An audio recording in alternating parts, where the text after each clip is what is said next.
Soy el doctor Alberto Andrade. Para quienes no me conocen, soy odontólogo cirujano bucal.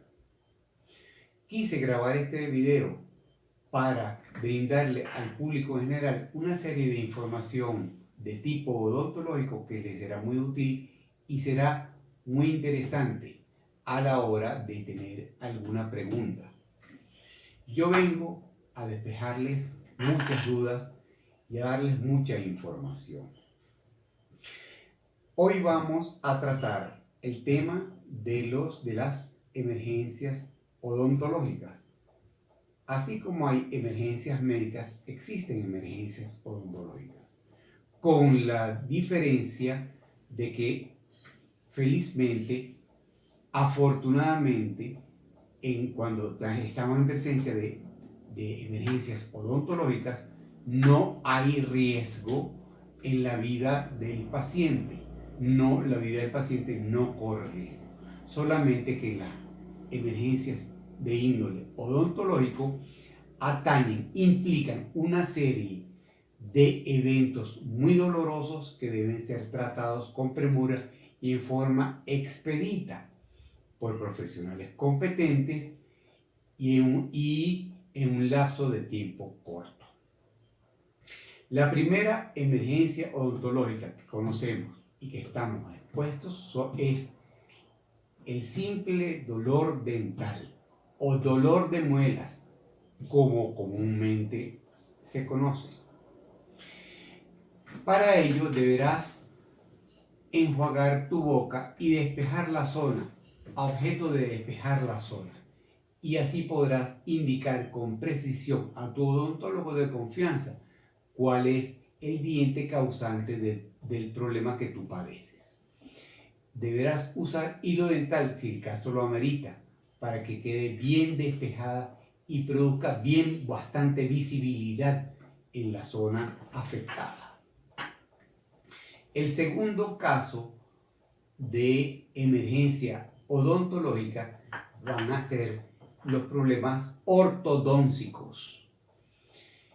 Pacientes que vemos nosotros en la calle con mucha frecuencia, sobre todo pacientes jóvenes, personas jóvenes, portando aparatos ortodónticos, con mucha frecuencia presentan alambres que les quedan largos y en ese caso deberán cubrir ese extremo con una bolita de algodón o con un pedacito de cera de ortodoncia que el mismo ortodoncista les provee a los pacientes, a objeto de que no se produzca un pinchamiento del carrillo por la parte interna, por la parte bucal.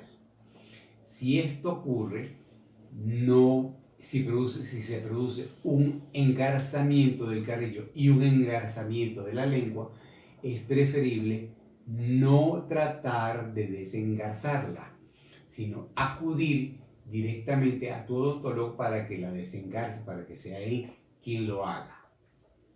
Si tú tratas de hacerlo, lo que puedes provocar es un empeoramiento de la situación y un sangramiento más profuso de la zona.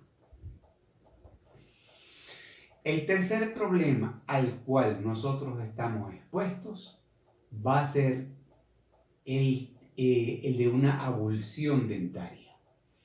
Esto sucede mucho en niños, quienes visitan muchos los parques, se tiran muchos por los toboganes y reciben golpes por un columpio de un amiguito. Se produce mucho en jóvenes cuando practican algún deporte, como el fútbol, como el básquetbol.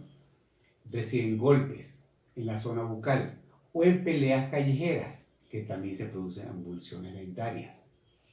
En este caso, lo que hay que hacer, lo más indicado es tratar de colocar el diente en su sitio. Pero muchas veces el paciente no lo logra por el dolor que le produce, o por el miedo que le produce, o por la falta de conocimiento. Lo más importante es colocarlo en su sitio, pero en su defecto deberá lavarse con agua limpia. No es necesario que el agua esté estéril, sino que esté limpia, y colocar el diente en un vasito con agua o en un vasito con un poquito de leche. Y así acudir al odontólogo. Lo más importante será la rapidez con que tú lo hagas, no el procedimiento, sino la rapidez con que tú lo hagas. En ese caso, el odontólogo podrá alambrarlo, podrá inmovilizarlo, podrá colocar el diente en su sitio previa anestesia y en ese momento lo logrará inmovilizar con procedimientos que él conoce, que él mismo conoce. Cuando hay un diente fracturado, que no se avulsiona, sino que se fractura, también debe ser lavado, enjuagada la boca, con agua tibia. No recomiendo el agua fría, ni recomiendo el agua caliente, pues la zona se ha tornado muy sensible y dado que el agua tibia imita en la temperatura corporal, entonces prefiero que sea con agua tibia, recomiendo el agua tibia antes que el agua caliente o el agua fría. Recordemos que la zona está muy adolorida, muy sensible y no queremos exacerbar el dolor o aumentar el dolor con el uso de este tipo de agua con esta temperatura. Cuando hay lenguas rotas, cuando hay mordeduras de lengua, ellas también se pueden producir cuando hay golpes u otro evento, ¿verdad? Y se produce la ruptura de la lengua, la mordida de la lengua. En este caso, lo más importante es detener ese sangramiento profuso que se produce en la boca, que produce una lengua que ha sido mordida.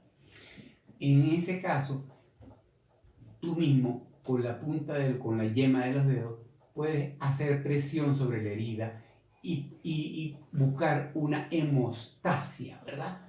de la zona. O puedes introducirte en la boca una compresa o un pañito limpio y provocar la compresión de la lengua, para que entonces, una vez que se detenga el sangrado, el odontólogo evalúa la situación para ver si la lengua necesita ser suturada y entonces disminuir el tamaño de la herida. Cuando quedan objetos atrapados entre dientes, eso es otro tipo de emergencia dental, los objetos atrapados entre dientes. Uno lo que tiene que hacer es con un hilo dental tratar de buscar el desalojo de ese objeto que ha sido atrapado entre dos piezas dentarias. Estoy casi seguro que vas a tener éxito. Pero si no lo tienes, acude a tu odontólogo para que él mismo lo haga. Lo que no recomiendo, lo que no se debe hacer es agarrar un objeto punzante tipo aguja para remover el objeto que ha sido atrapado entre ellos dos. Podrás producir una ruptura o un pinchamiento en la zona de los tejidos blandos y agravarás la situación. Por último, quiero hacer mención a una emergencia que no es tanto del tipo dental, sino es del tipo odontológica, que es una fractura de la mandíbula.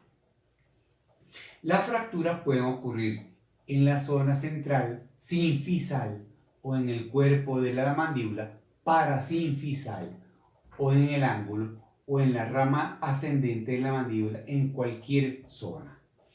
Para eso lo más importante es la inmovilización de la misma y que el paciente procure no hablar, porque ese movimiento le produce un dolor intenso.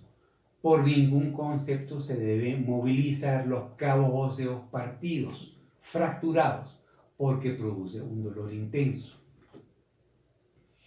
Y entonces se inmoviliza con la ayuda de un pañuelo atado en la parte posterior del cuello o en la cabeza. Por último, quiero hacer referencia a la gente que no entiende por qué se opera las cordales hoy en día y antes cuando ellos eran pequeños, cuando tenían menor edad, no se operaban ni a él ni a ninguno de sus amigos. Y eso tiene una razón muy sencilla de ser. Durante la evolución del hombre, a través de los años, nos hace la naturaleza de bocas más pequeñas, pero a la naturaleza se le olvidó los dientes y los hace del mismo tamaño. Entonces eso se ha traducido en bocas más pequeñas con dientes del mismo tamaño. Y eso a su vez se traduce en dientes que no emergen a la cavidad bucal. Entonces, las cordales se retiran en forma profiláctica o por indicación ortodóntica para producir un correcto alineamiento de los dientes y no ver a personas, a mayor número de personas con los dientes apiñados. Bueno, eso es todo por hoy y nos vemos en el próximo video.